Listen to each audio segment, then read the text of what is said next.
Bismillahirrahmanirrahim. Assalamualaikum warahmatullahi wabarakatuh. Alhamdulillah, alhamdulillahirabbil alamin. Wassalatu wassalamu ala asrafil anbiya'i wal mursalin sayyidina wa maulana Muhammadin wa ala alihi wa sahbihi ajmain, amma ba'du. Asyhadu an la ilaha illallah wa asyhadu anna Muhammadar Rasulullah. Rabbi shrahli sadri wa yassirli amri wahlul 'uqdatam min lisani yafqahu qawli. Puji syukur kita haturkan atas kehadirat Allah Subhanahu wa taala yang karena limpahan rahmat dan karunia serta hidayahnya lah kita bisa berjumpa pada hari ini dalam keadaan sehat walafiat.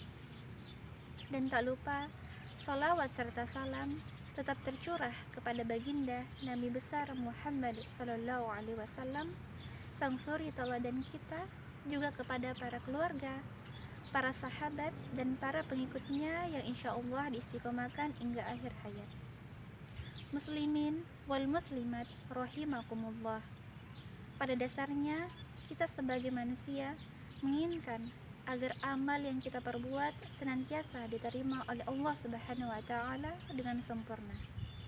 Namun, yakinkah kita dengan hal tersebut? Bagaimana jika sebaliknya? Amal yang sudah kita kumpulkan dengan bersusah-susah payah nyatanya hanya terhitung sebagai dosa. Sebab sebagaimana fakta yang ada, banyak dari kita yang melakukan kesalahan dalam melakukan amalan. Lalu, bagaimanakah agar amalan kita senantiasa diterima oleh Allah Subhanahu wa taala dengan sempurna? Oleh karena itu, pada kesempatan kali ini saya akan menyampaikan ceramah singkat saya yang berjudul Syarat Diterimanya Amalan. Muslimin wal muslimat rahimakumullah.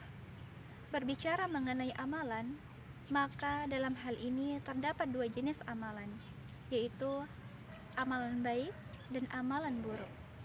Dan Allah Subhanahu wa taala memerintahkan kepada kita untuk senantiasa melakukan amalan baik, di mana amalan baik itu dikenal dengan kata ihsanul amal. Ihsan yang artinya baik dan amal artinya perbuatan, sehingga ihsanul amal adalah perbuatan yang baik. Lantas, apakah hubungan ihsanul amal dengan kita sebagai manusia? Sebagaimana kita ketahui bahwa manusia senantiasa melakukan aktivitas mulai dari bangun tidur hingga tidur kembali, di mana aktivitas tadi mengandung hukum juga nilai, baik itu bernilai pahala, dosa, atau bahkan tidak bernilai apa-apa. Yang demikian itu akan kita pertanggungjawabkan di akhirat kelak. Oleh karenanya, kita perlu mengetahui dan melaksanakan amalan yang baik di sisi Allah Subhanahu wa taala. Sebagaimana firman-Nya dalam Quran surah Al-Mulk ayat 2. A'udzubillahi minasyaitonirrajim. Bismillahirrahmanirrahim. Allazi khalaqal mauta wal hayata. Allazi khalaqal mauta wal hayata liyabluwakum ayyukum ahsanu amala wa huwal azizul ghafur. Di mana terjemahan ayat tersebut ialah yang menjadikan mati dan hidup supaya dia menguji kamu siapa yang paling baik amalnya. Dia Maha Perkasa dan Maha Pengampun. Ayat ini menjelaskan bahwa Allah Subhanahu wa taala senantiasa menguji dan melihat siapa yang paling baik amalnya di antara kita. Oleh sebab itu, kita harus berupaya memaksimalkan diri dalam melaksanakan amal baik yang diterima oleh Allah Subhanahu wa taala. Muslimin wal muslimat rahimakumullah.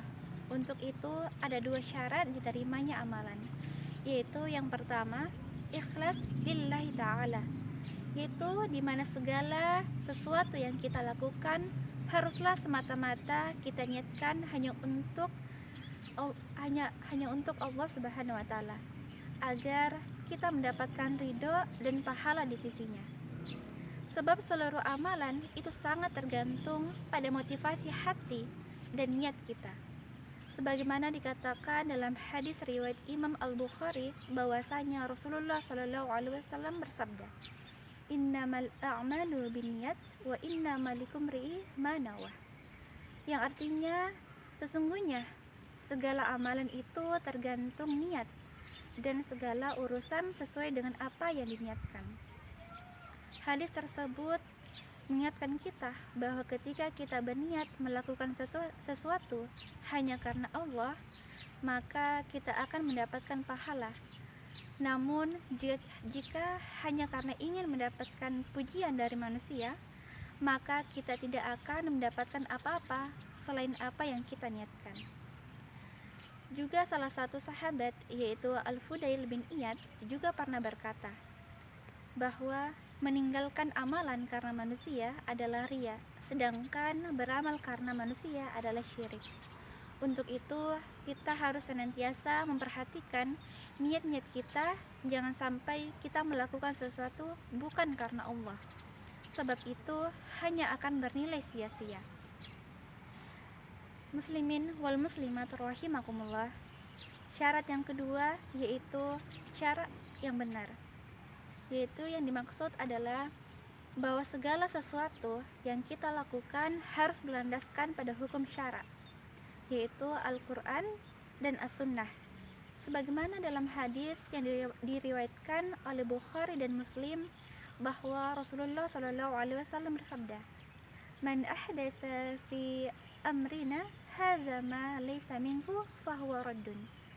Yang artinya, barang siapa yang melakukan sesuatu di luar urusan kami, yaitu agama dan perintahku, maka tertolak. Begitupun dengan perkataan dari Zaid bin Zubair radhiyallahu anhu, beliau berkata, "Tidak diterima perkataan tanpa perbuatan, tidak diterima perbuatan tanpa adanya niat, dan tidak diterima perkataan, perbuatan, dan niat sesuai dengan sunnah Rasul."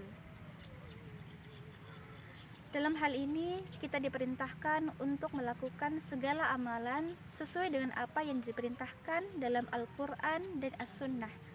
Karena jika tidak, maka amalan tersebut akan tertolak. Maka untuk mengetahui amalan tersebut baik atau benar, diperintahkan atau tidak, maka kita harus memiliki ilmunya. Oleh karena itu, wajib bagi kita untuk thalabul ilmi atau menuntut ilmu. Sebagaimana dalam hadis yang diriwayatkan oleh Imam Ibnu Majah bahwa Rasulullah Shallallahu alaihi wasallam bersabda, "Thalabul ilmi faridatun ala kulli muslimin." Yang artinya menuntut ilmu itu wajib bagi setiap muslim maupun muslimah. Karena dengan kita mengetahui ilmunya, maka insya Allah kita akan lebih mudah untuk mengaplikasikan amalan yang benar atau shawab. Muslimin wal muslimat rahimakumullah. Jadi kesimpulan dari apa yang saya sampaikan adalah bahwa Allah Subhanahu wa taala senantiasa menerima suatu amalan atau perbuatan jika memenuhi dua syarat, yakni ikhlas hanya karena Allah Subhanahu wa taala dan benar, yaitu sesuai dengan yang diperintahkan dalam Al-Quran dan As-Sunnah. Demikianlah cara singkat yang saya sampaikan pada kesempatan ini. Semoga dapat bermanfaat bagi kita semua dan bisa kita aplikasikan dalam kehidupan sehari-hari. Lebih dan kurangnya mohon dimaafkan. Yang benar datangnya dari Allah Subhanahu wa taala dan yang salah datangnya dari dalam diri saya pribadi. Akhirul kalam, subhanaka Allahumma wa bihamdika asyhadu an la ilaha illallah astaghfiruka wa atubu ilaik. Wassalamualaikum warahmatullahi wabarakatuh.